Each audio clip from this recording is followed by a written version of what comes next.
शक्करगढ़ राना नईम ज़िया की रिपोर्ट के मुताबिक हाजी असगर नज़ीर गुज्जर ऑफ महीदपुर के बेटे और सूबेदार अनवर के भतीजे हाजी अजहर गुज्जर की शादी खाना आबादी की तकरीब सर अंजाम पाई, जिसमें सियासी व समाजी शख्सियात, दोस्तों और अजीज व अकारिब ने कसीर तादाद में शिरकत की। मेहमान खसूसी में अब्दुल मजीद गुज्जर अलियास पटवारी, सूबेदार चौधरी फरियाद नक्श लसानी, चौधरी मतीन गुज्जर ऑफ चक अदिया, आजम गुज्जर महीदपुर, शकील गुज्जर चक काले खां, राना शहबाज अली नक्श लसानी, एहसान गुज्जर कोहलियाँ और कबीर गुज्जर कुसवाल शामिल थे।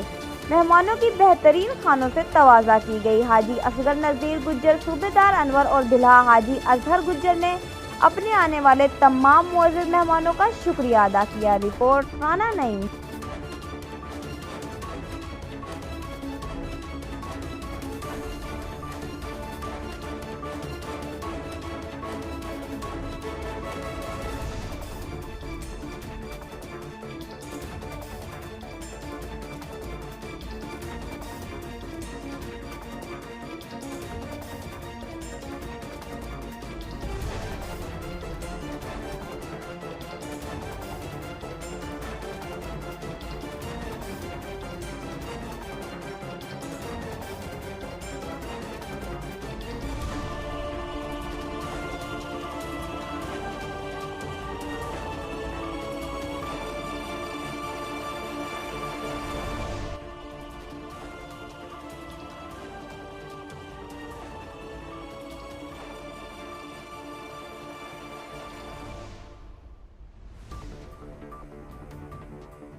पे